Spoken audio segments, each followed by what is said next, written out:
Marco. Morning.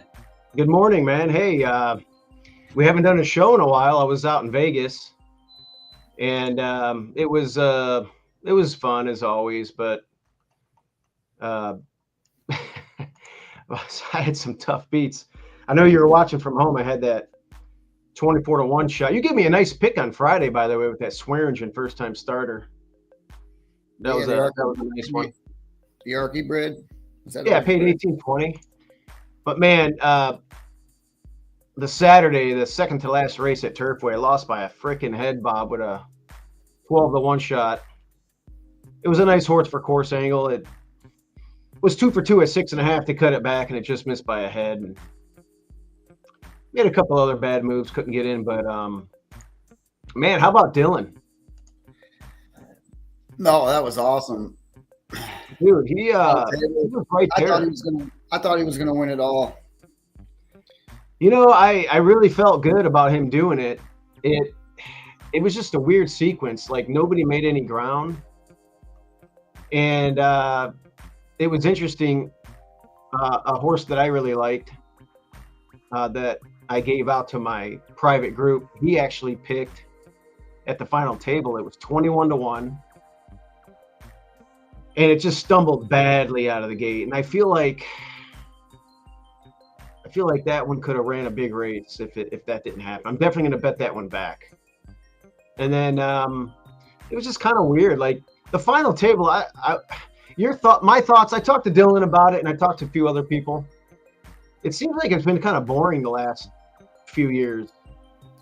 There hasn't been a lot of lead changes. I think the year that Justin Mustari won it, it was pretty fun. It was back and forth, but most years it's kind of like front runners, not a lot of movement, people playing it safe in the middle, just trying to collect the extra 50 grand. And I told Dylan a cool thing to do would be maybe take everybody's bankroll, and then they can bet with mythical money with the bankroll how they want, what win, play, show, exacta, and trifectas. for each race, and then you could post everybody's races up on the big screen like you do the regular picks. I don't know. The players' committee's changed a lot. The NHC is what it is. I mean, those are the rules, but I'm just looking to spice it up. And then we got to get David Portnoy involved with the sport more. He's got a couple of young horses now, and he was at the tournament, and I think he's good for exposure. So, but anyway, Dylan did great, finished 5th. Frank Mustari made the cut.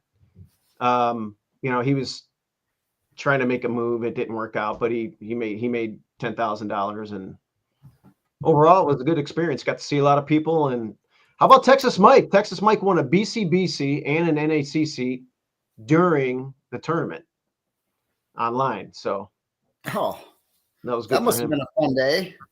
Yeah. Yeah, he's a damn good handicapper. What's the weather like down there? Absolutely beautiful. Spring is here. Mm-hmm. Sunny. Everybody's in a good mood. It's a great day for racing. All right. So we're going to have a fast trip. Yeah. And like, this is the time, like, for anyone who has not been to Oaklawn, from now until the end of the meet is the time to go. It's just, everything is just like, bright and cheery. So come on down. All right. Well, what we're going to do today, we're going to dive into the late pick 5. It's good. It's good action. The late pick 5, and I'll have the rest of my picks on my private group on my dashboard for buymeacoffee.com, but I'll post that later. We're going to start off with race 7. I thought it was called the Purple Martini, but you're saying it's the Purple Martin. Purple Martin Stakes, yeah. They've had this one for a little while now, so. All right, allow screen. I'm trying to, I'm on my desktop, so I'm just trying to figure out how to allow the actual PPs in here. Whoop. I don't know what that is. Just bear with me for a second.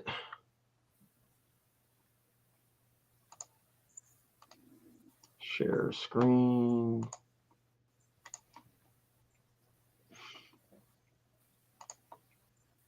Share screen. Let me see if I get it. Apologize for this, guys. Got a new camera. I'm doing this on my desktop instead of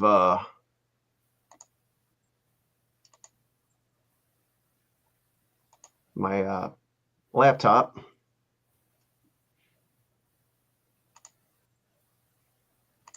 Is this it? No, that ain't it either.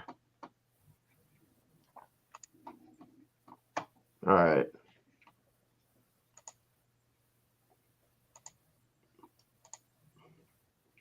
This is run like a Swiss watch right now, huh?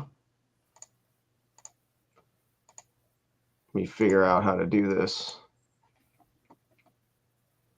Okay, if I'm adding this to stage, what is that I'm looking at there?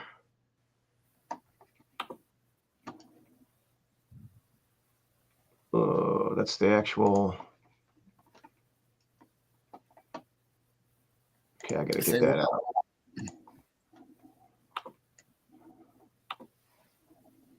Slides, share screen. What I want to do is share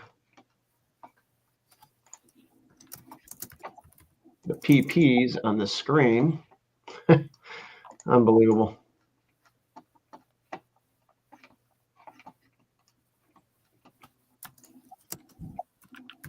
Maybe if I shut everything down, I'll be able to find the damn thing. All right, see if it works now.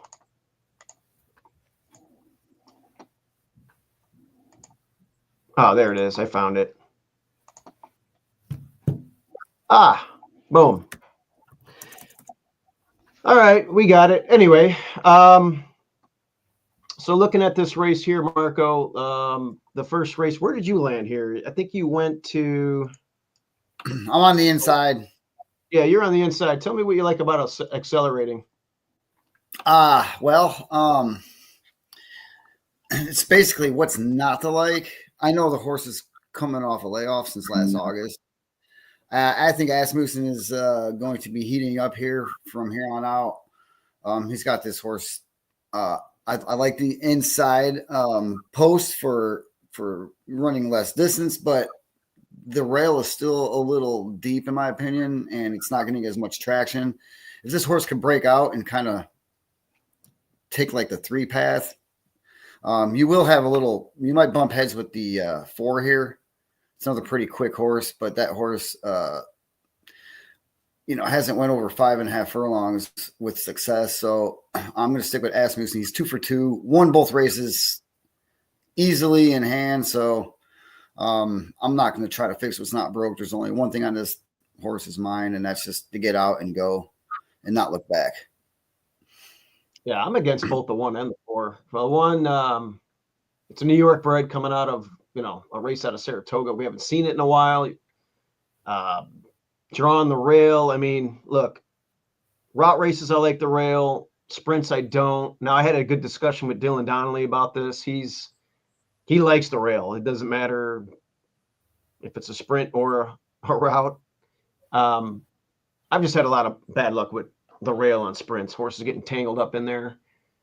The 4, the favorite, it could come back bigger, stronger, faster, just like the 1, but I got to see 1. And we haven't seen it in a while. It's never run here.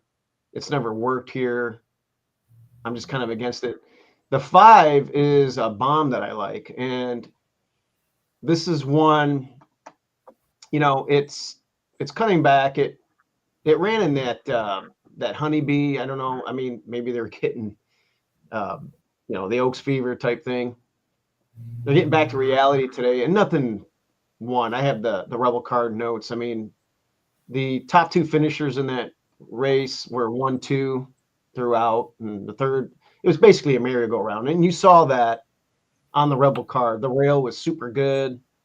If you had to be close, and you can see in this field, they pretty much went 1, 2, 3, 4. So,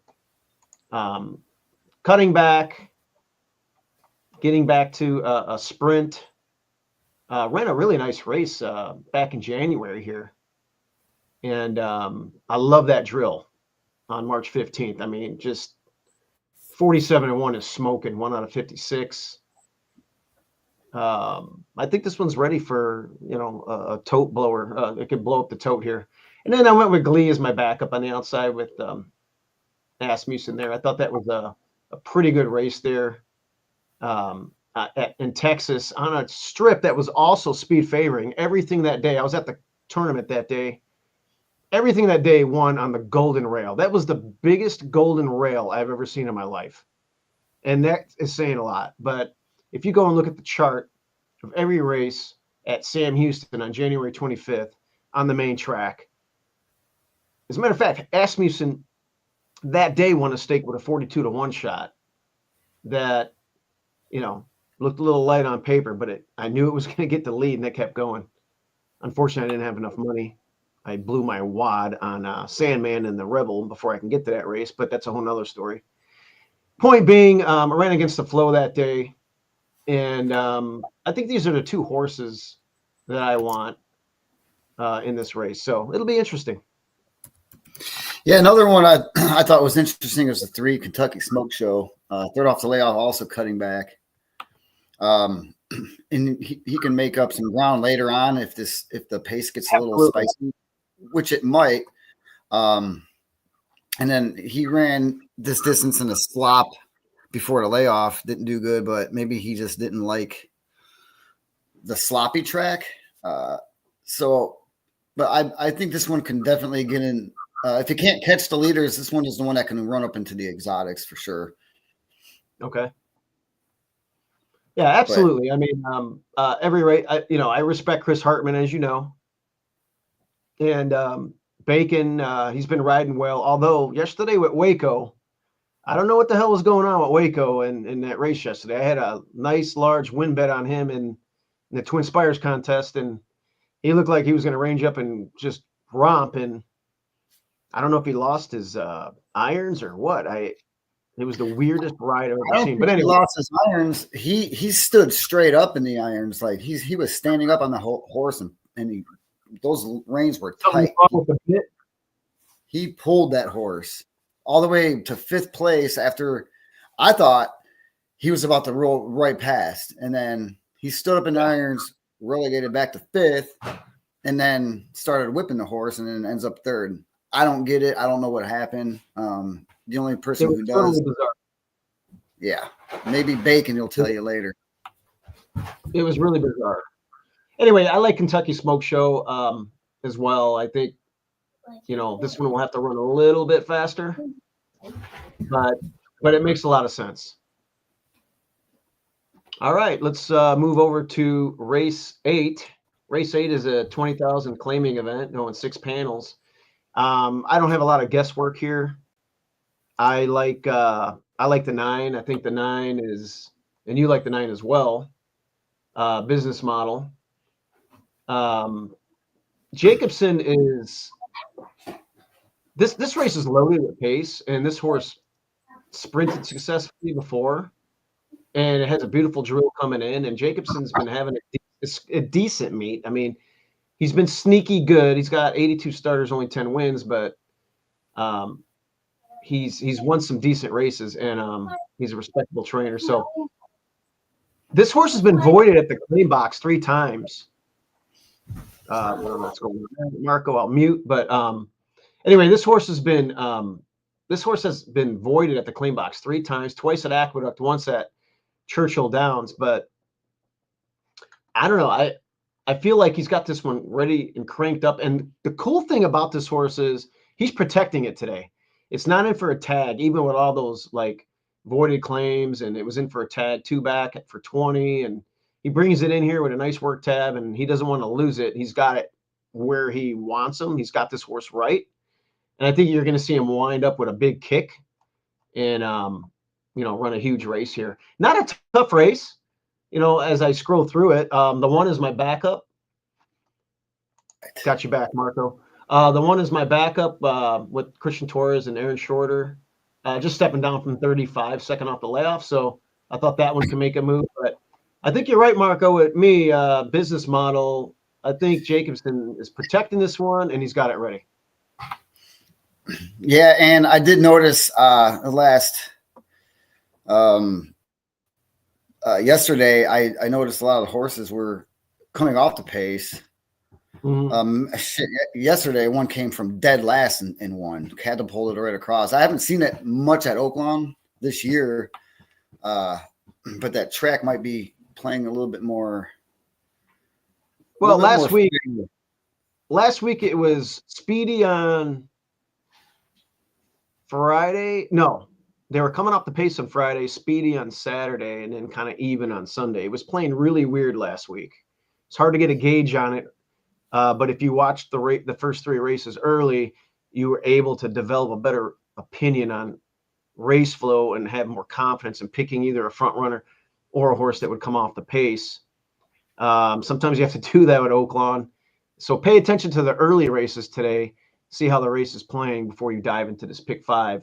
Obviously, we're doing this as public handicappers and doing this early, but we want to give our opinions. But business model, I just like the fact that he's protecting the horse here and it's working good, and he doesn't want to lose it. And it's a 7-year-old. So again, this isn't a tough race, and I think he's got this horse ready.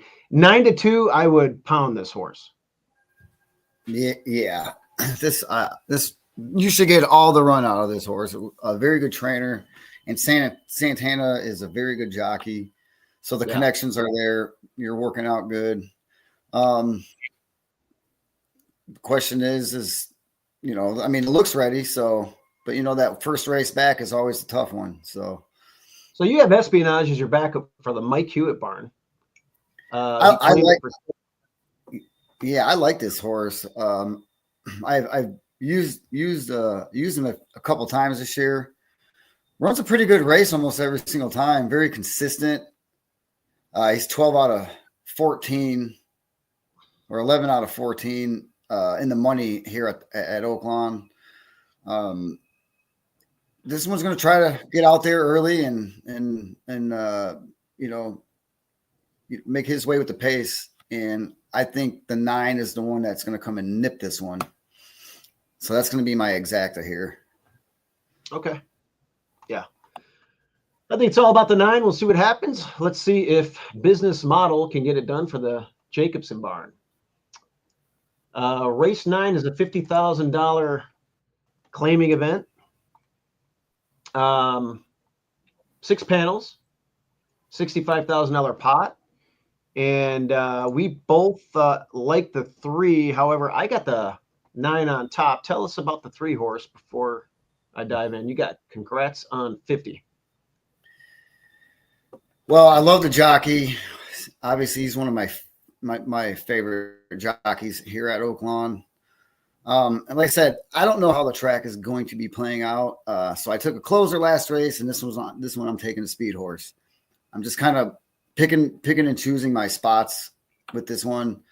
I'm pretty much going for pretty much a gate to wire early running, and I really don't want to see him on the rail. Like I want to get him about into the 4 or 5 path. Mm-hmm. Maybe because I just don't like the rail the last few days of the meet. I think all the horses have been getting stuck and tiring earlier and not getting enough out of them. I think it's detrimental. The rail is detrimental for the run. That's just what I noticed, but it could change today. But I think this horse is a good candidate if he can get out and breathe easy. And I like the price, 12-1. Well, the price is good. So, what do you think about the pace in here? It looks like, I mean, you're going to have to go, right? I think he gets to lead. And then these other ones will try to stalk and chase. I think he's going to get the lead on default.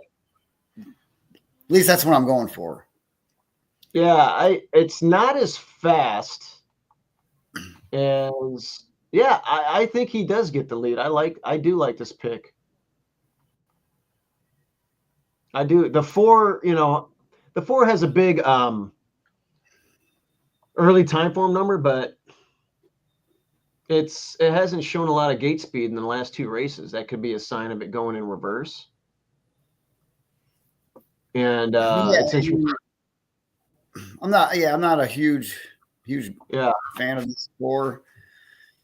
It didn't get the lead the last couple races here at Oaklawn. I mean, it raced in okay races, I guess. And then, the FanDuel races he went, but I mean, who are you going against in shorter fields?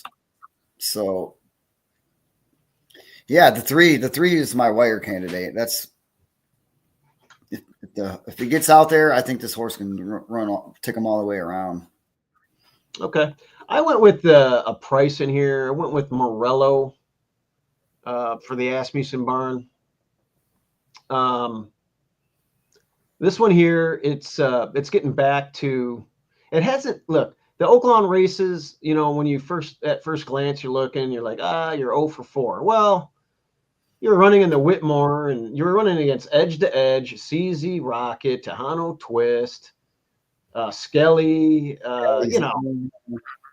that's why you're 0 for 4. And I feel like this is the lowest level of its career. Asmussen hasn't had we've talked about this, hasn't had the meet that we expected so far. And we're already in mid-March, it's spring now. We're coming up towards the end of March into the Arkansas Derby next week. And he's still at 10%. I mean, it's probably not going to be a typical Asmussen meet. He's not going to win the trainer's title. I don't think. I haven't looked at the standings anyway. Who's winning the trainer's title right now? I haven't even been paying attention. That's a good question. That's a good question. I think it's still grabs. Because always every year I go in, it's just a foregone conclusion. Asmussen's going to win the trainer's title. Well, I can't imagine that he's going to win it today. Maybe in volume, or this year anyway. But yeah, he just hasn't. But this horse here just looks like one that can come off the layoff and fire a monster. Can stay close. I mean, 15-1 is what drew me to it, and it's running at the lowest level of its career. And I just wanted to take a chance. I do like your pick. It's my backup. I think that one's going to be prominent early and be hard to reel in. But if Morello is feeling good for the Asmussen barn, and with this class relief, kind of interested in this one today at a bomb. So throw it in your exacta at the very least, and definitely include it on your horizontals. You don't want to get beat on your pick 5 and not have the 9 on your ticket. All right, the big one here, the ESSEX. This is a prequel to the Oaklawn handicap,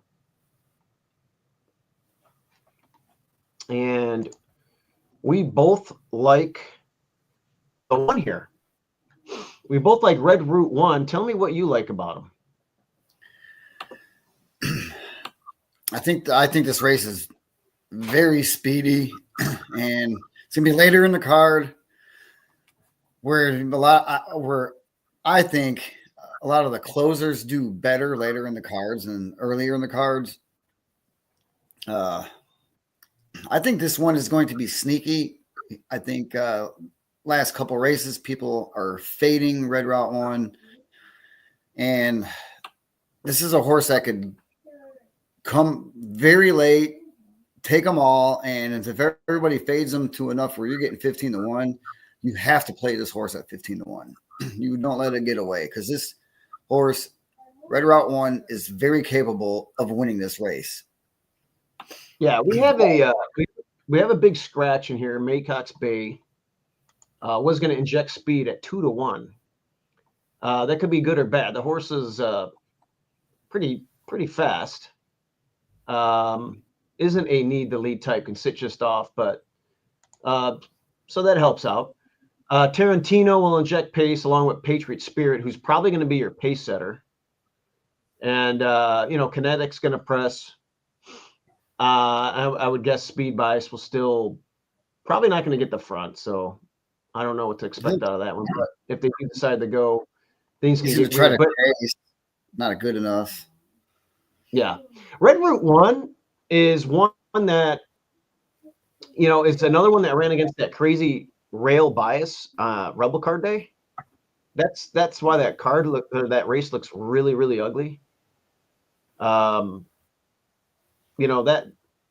If you look, Banishing. Do you think Banishing is going to run in the Oaklawn handicap, or is Banishing going to cut back and run in the Count Fleet?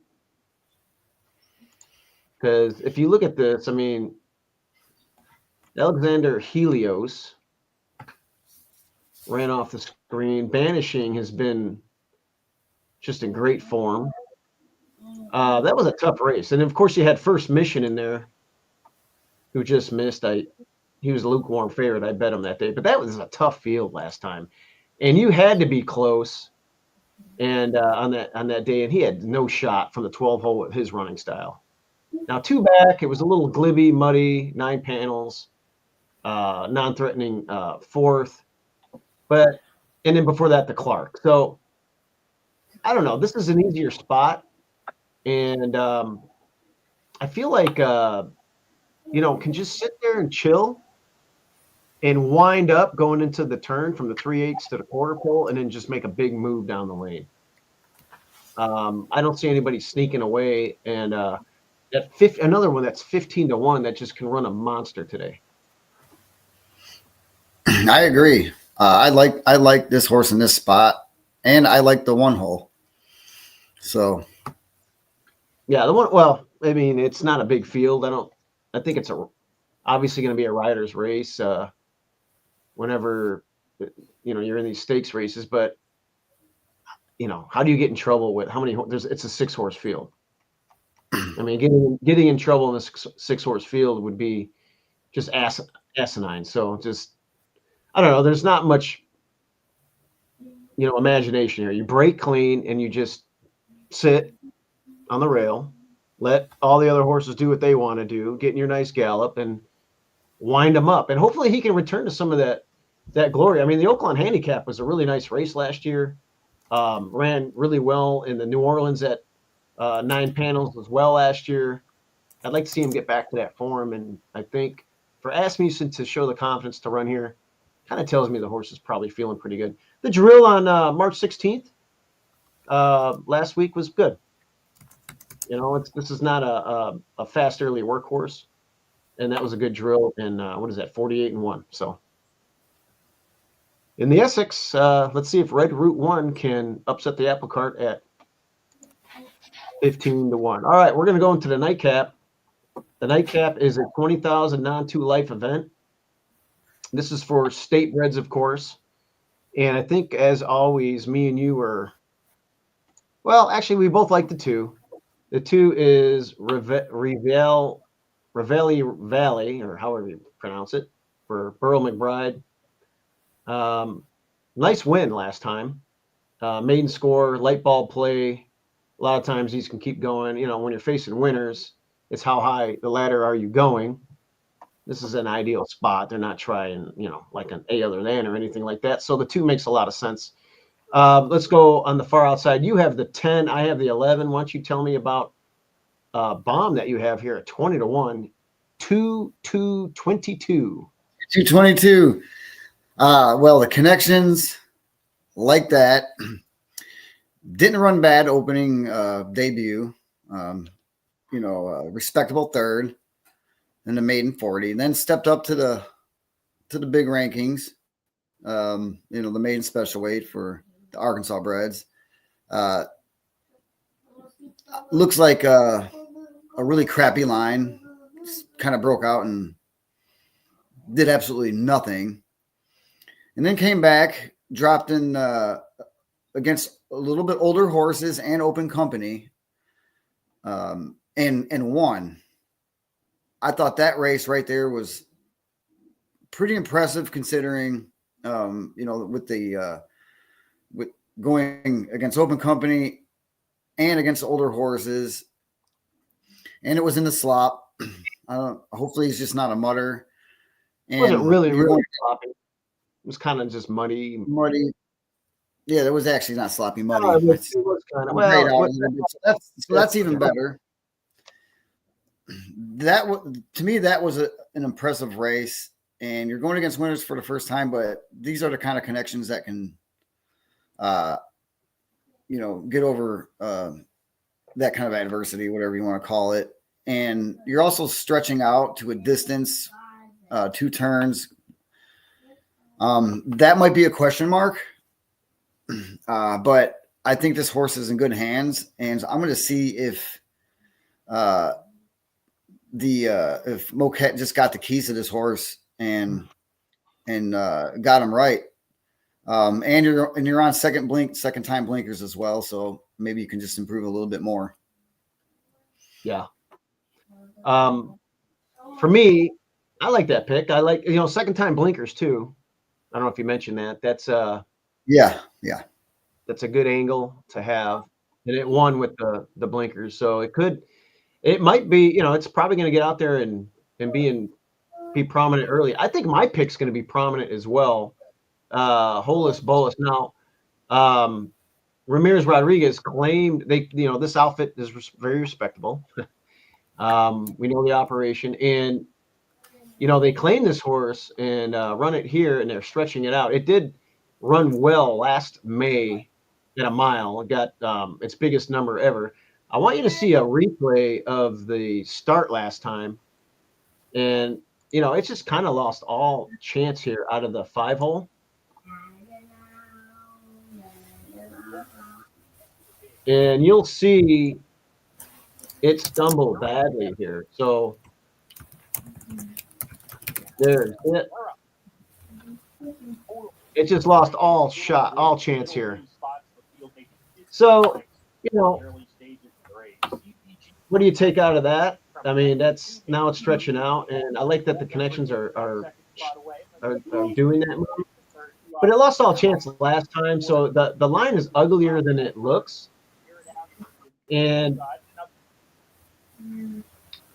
this connection fire. I mean, it's come back since with a couple of nice works. That last drill on March 6th or March 8th is really nice, and they're 24% off the claim. So this looks like a nice spot. Maybe show a lot of speed and maybe get in position early and win it.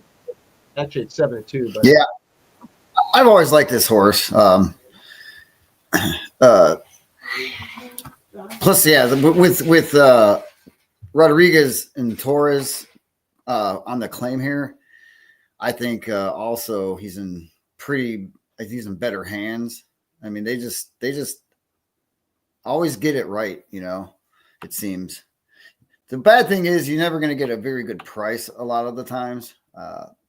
But 7-2, you might even get an overlay just because the last line. And I mean, it's an ugly race. It's an ugly race. You ran against Allowance Company 2 back.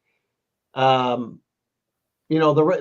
time it ran here, that was open company when it ran third routing here on May 4th. A clean break today against this group.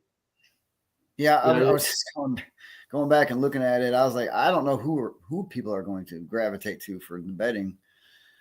Well, that's what I'm saying. I mean, this isn't like, we're not reinventing the wheel. There's not a lot in there.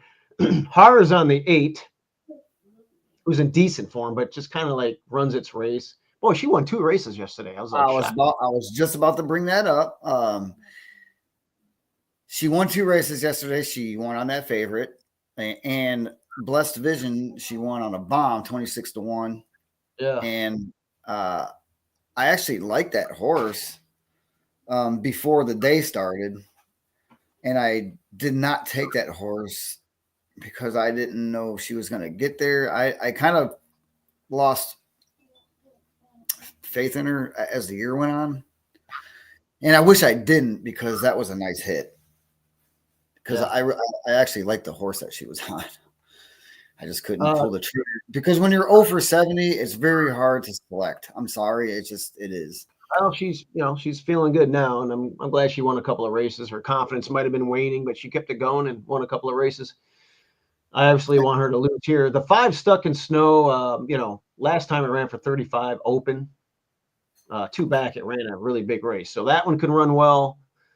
But I really think that getting into the new barn here with Christian Torres, I think the 11 is going to be ultra tough, and I'm looking for that one to run a big race in this spot. So we'll see what happens. That's our pick 5. Anything else to add? No. I think we got a lot of good horses in here, some bombs. I mean, if you guys want to add your savers in there, some of the chalk plays, go ahead. But I don't like playing the pick 5s with a lot of chalk. I mean, otherwise I'd rather not even play it, if that makes sense. I'd rather try to go for the big score than risk for the small pick. So if I think it's going to be a chalky card, I just won't even play the pick 5. But if you got some bombs in here, but I mean, you got to hit the chalk if they win, so you have to add them. But today I like it because we have a number of bombs that we like, and those just beef up those big payouts. Good beans. Well, you going to the track today, or what are you doing? I might go up there for a couple races and get a pie at Rocky's Corner. I see you have yours on too. Oh yeah, I got my visor on. Rocky's Corner. Come on, get pizza and beer. March Madness is going on right now. Oh yeah, speaking of that, damn, we got to talk about that. I had Colorado State. By the way, I got some tickets here. I bet Colorado State. My Xavier pick went up in flames. Illinois beat them. But I put $20 on Colorado State. That's getting back a nice return if they can win it all. They got a lot of seniors, and then I like St. John's to win it all. I put some money on them when I was in Vegas. Who's your top pick to go all the way? I have Iowa State. Iowa State. Iowa State. I'm riding Milan Momcilovic to the title. Oh, you're doing a homer pick there. No, he's good. He threw in 20 points yesterday, and they won by like 20. He's a good player. He's from Wisconsin, also, by the way. He's born in Pewaukee. Oh, cool. But he's a good player, and I'm going to see him get to the NBA and tear it up like Jokic one day. He's not a center, but he's a bigger guy. What's his size? He was shooting threes. He's like 6. He's taller. He kind of reminds me of a Dirk kind of guy, a bigger guy who can handle the ball. And he's like a power forward guy, or yeah. He's kind of a taller guy that can dribble and shoot. Okay, but is he a big guy? Dirk was pretty big, not as mobile. Well, a lot of them look bigger in college, though, because not all the college players are big. They're all babies. They don't have that muscle yet and all that stuff. I don't really know a lot about college basketball. I do like to fill out my sheet this time of year, but anyway, you got St. John's. They have to get past the Arkansas Razorbacks on Saturday. Yeah, I saw that. I picked the Razorbacks to win. They got a lot of young talent. They got a good coach. It might be a year away. So if they beat St. John's, Arkansas could definitely go all the way then. I'll just say that right now. Yeah, it's going to be hard. They got a couple Hall of Fame coaches squaring off. It's going to be a good game, I think. I'm going to watch that one with some interest. I know you will be. Yep. I like the Razorbacks, and I like when they win because everybody's in a good mood and it's crazy around here. They don't have a pro team here in Arkansas, so the Razorbacks are this is it. This is their blood, sweat, and glory. It's kind of funny watching them all. But, they all say, Arkansas, the Razorbacks, they stink. They ain't doing nothing. But, they're fans, so they talk crap about their team. And then when they win, they go crazy. So who is that game today? No, it's Saturday. Tomorrow. Next Saturday. Tomorrow at 2. Yeah. Oh, today's Saturday. Or then it is today, I believe, because it'll be the second round, right? Holy shit, you're worse than me. Yeah, today's Saturday. Hold on, yeah. I gotta double check this because they do the second round right away, correct? They don't wait a whole week. Yeah, because then you got they're playing for the Sweet 16. Is what they're doing this week, and you play 2 games, and then you play 2 games to go to the final. They play today at 1:40 p.m. All right, so that'll be a fun game to watch. I'm gonna go. I got a bar that's listed downtown Kenosha. I'm gonna take a shower here, go look at that, and then. And the Badgers play at 6:45 tonight. Badgers got a good team, man. You remember the 2015 team with Frank the Tank and all those guys? Yeah, they beat undefeated. That team lost. Wisconsin. Yeah, they beat the undefeated Kentucky Wildcat. Dude, they lost 2 games that year, both to Duke. It was just a weird, bad matchup. And by the way, the championship game against Duke was just a joke. I think it was Duke. Anyway, and then the Illinois team. Remember that? I got Wisconsin going pretty far, and then Little Smalls has Illinois winning it all. Wow. Yeah. So. All right. Well, we'll see what happens. I'll pay attention to the Arkansas Razorbacks. Obviously, I have money on St. John's. I obviously have St. John's winning it all. But I got to be honest, if the Razorbacks, who are uber talented, I mean, that's what I was told when I was down there last. If they can beat St. John's, they can go far. That would be a big win for their confidence, and I think they could, with the coaching staff that they have, they can parlay that and keep going. Yeah, they got some good players. They got a good coaching staff. However, this class here is not Calipari's. He did not recruit this class. Well, he's got some freshmen. Yeah, so what happened was he came in after the recruitment already happened, so he kind of got stuck with what was there. So he didn't bring his. So the freshman kids aren't even his either? I don't believe anybody is his. Oh, wow. Okay. So because he came in after all that happened, because the other guy, I forget his name, starts with an M. He didn't want to take a pay cut and get new coaches in there, so they just clipped him, brought in Calipari. Huh. Okay. Well, I mean, and they do have a few injuries, so it's going to be interesting to see how they handle that. Well, you're already, if you're telling me this and then they got injuries, they're not going to be St. John's. Yeah, I mean, they do got the coaching up and they do got good players, but I think St. John's will probably pull away like late in the second half. I think it'll be close all the way up until maybe the 8 to 6 minute mark, and then from there it's going to be a blowout. All right, I got you. Yeah. All right. Well, anyway, guys, thanks for joining in. I'll put the picks on our site, and then let's see if we can cash some tickets. Where's the little guy? Is he going to cash some tickets for us? Yeah. Hey, Alex, you got something to say to Uncle Steve-O? Come on, man. You got to tell me to cash some tickets. He's nowhere to be found. He's playing with dinosaurs. He's making all kinds of noises during the broadcast, and now he's hiding. Let's cash some tickets. All right. All right, we're going to do it. What, do you want to punch me now? All right. All right, guys. All right, guys. All right, see you guys later. Good luck. Bye-bye.